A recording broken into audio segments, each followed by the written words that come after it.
Ladies and gentlemen, it's with heavy hearts and deep sadness that we announce the loss of one of our finest soldiers yesterday in Kabul, Afghanistan. In the early afternoon on Saturday, November 3rd, Major Brent Russell Taylor, a member of the Utah National Guard, was killed in action. The military profession creates bonds of friendship that are a little hard to explain sometimes. I first met Major Brent Taylor when he was Second Lieutenant Brent Taylor and I was Staff Sergeant Garrett Johnston. Back in 2007, we both volunteered to deploy to Iraq. I first met Major Taylor about 13, 14 years ago. I was his first sergeant. He was a brand new second lieutenant who had just joined my company. Major Brent Taylor and I deployed together with the 116th Security Force, the SEC-4, in 2007 to 2008. I was a commander of the unit and he was one of the platoon leaders for me. I feel a deep personal loss at the departure of Major Taylor from our ranks.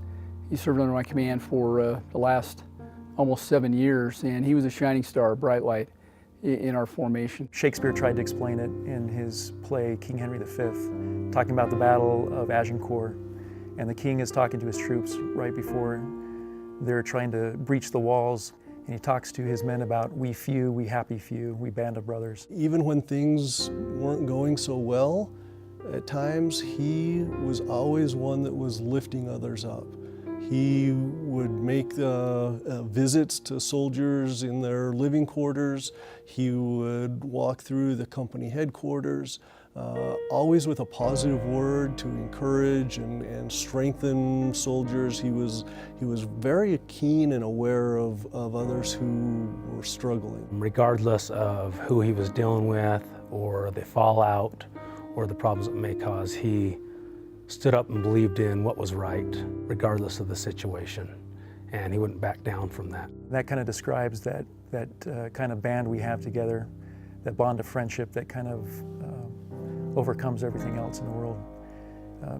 Major Brent Taylor was one of those few, those happy few, and will always be part of that brotherhood. We know at some point in time, people will die. And how we cope with that is taking an understanding of those individuals that we have experienced, that we have learned to grow with, that we've loved, and it's the memories that help us to keep who they are alive. Major Taylor, then Lieutenant Taylor, played an intricate part in my life. I had kind of fallen away from my faith, and he just was always a good example to me and planted a seed in my life for me that led me back to my faith. And if it was not for him, I would not be where I am today with that. He literally saved my life. The way I'll remember Brent is a messenger of love and light. He loved the Afghan people, and I was able to speak to him before he left. He was very committed to going on this deployment.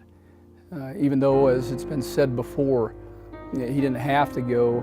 He and his family, his wife Jenny, they did everything together as a family, and this was a calling. If you study anything about Brent, you know that he loved those people, and he was there to give them a brighter future. I remember at that time being very surprised and impressed with how motivated he was. Not only motivated, but persistent. I remember talking to some of the other NCOs in the company about him and saying that junior officer is going somewhere and he's going to accomplish something. He was an exceptionally capable officer, one that people who didn't know him well almost struggled to believe how someone could be so willing to serve and so genuine in their concern for others. I think one of the things that makes Brent Taylor unique is the fact that he typifies the model, really, of the citizen soldier. The Romans believed that service in the Republic was the greatest thing you could ever do. And the Roman Republic had a lot to do with our founders and what they did when they formed this country. Brent is a perfect example of that. He served down to the grassroots. He was on the UTA board.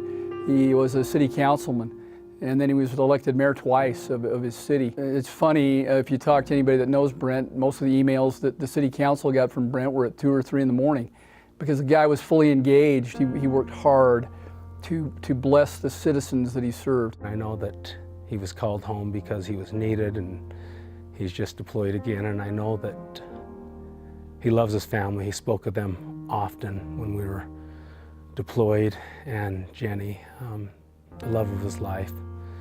And I know that he is longing to hold each of you in his arms again someday. I'd just like to say to the Taylor family, my deepest sorrow and my deepest thanks to you, to Jenny, to Brent's parents, to the children.